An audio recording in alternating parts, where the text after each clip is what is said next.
BJP BRS కలిసి అసత్య హామీలు అమలు కాని హామీలతో రాష్ట్రాన్ని భ్రష్టుపట్టించాయని అన్నారు రాష్ట్ర ex service men department chairman Rajendran.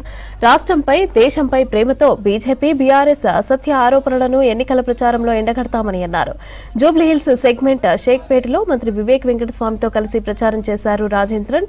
ఆనాడు కాకాతో పనిచేశానని నేడు వివేక్తో కలిసి పనిచేస్తున్నానని చెప్పారు. జూబ్లీహిల్స్ ప్రజలు కాంగ్రెస్ అభ్యర్థి నవీన్ ను గెలిపించాలని కోరారు. जय किसान जय जवान जय किसान जय जवान जय किसान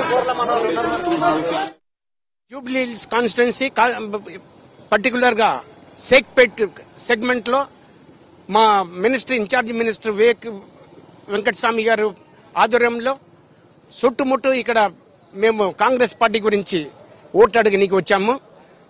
ఎందుకంటే భారతదేశంలో ఈ రోజు బీజేపీ కానీ ఈ తెలంగాణ స్టేట్ లో టిఆర్ఎస్ కానీ బీఆర్ఎస్ కానీ వీళ్ళు అబద్ధాలు మాట్లాడి మొత్తాన్ని దేశాన్ని స్టేట్ ని బ్రష్ పట్టించేసింది. కాబట్టి ప్రతి ఒక్క కంట్రీలో ఉన్న యూత్స్ అందరికీ న్యాయం సత్యం ఏమని తెలిస్తే చాలా బాగుంటాయి.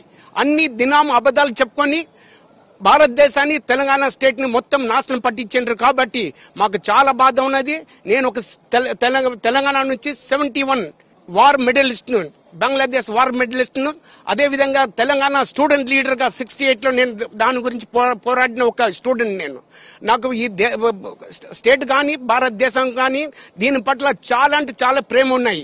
ఈ నాశనం కావద్దని ఆ ఉద్దేశంతో నేను బాధపడుతున్నాను. కాబట్టి నేను నా గవర్నమెంట్ కొలువు వదులుకొని 2000 లో నేను ఒక కౌన్సిలర్ గా కాంగ్రెస్ పార్టీ నుంచి ఎలక్ట్ అయినాను. పై లెవెల్కి తీసుకెళ్లి మినిస్టర్ ద్వారా కానీ సంబంధిత ఎమ్మెల్యే ద్వారా కానీ రాష్ట్రం మొత్తం హైదరాబాద్లో వివిధ ప్రాంతాల నుంచి వచ్చిన మాజీ సైనికులు ఇక్కడ స్థిరపడ్డారు.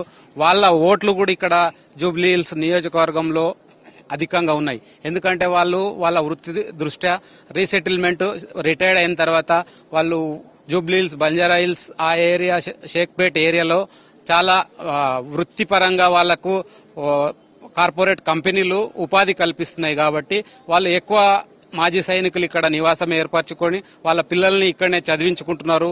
వాళ్ళు ఉద్యోగ రీత్యా వాళ్ళ పిల్లలు కూడా ఉద్యోగం ఇక్కడ సాఫ్ట్వేర్ కూడా చేస్తున్నారు. వాళ్ళు వృద్ధాప్యంగా ఉన్నా కూడా వాళ్లకు క్యాంటీన్ సదుపాయాలు అన్ని ఇక్కడ సమృద్ధిగా మన షేక్పేట్ నియోజకవర్గం ఆర్టీ సెంటర్ కానీ ఇక్కడ ఎంహెచ్ గోల్కొండ కానీ మెడికల్ దృష్ట్యా వాళ్ళకి అన్ని సదుపాయాలు ఇక్కడ హైదరాబాద్ సమృద్ధిగా కల్పిస్తుంది. ఇక్కడ గవర్నమెంట్ కాంగ్రెస్ వచ్చిన తర్వాత మాజీ సైనికులకు పట్ల వారికి ఏదైనా చేయాలని ఇప్పుడు ప్రభుత్వం సిద్ధంగా ఉన్నది. షేక్పేట్ నియోజకవర్గంలో అత్యధిక సైనికులం అందరం ఏకమై ఈ రోజు ప్రచారం చేయడం జరిగింది.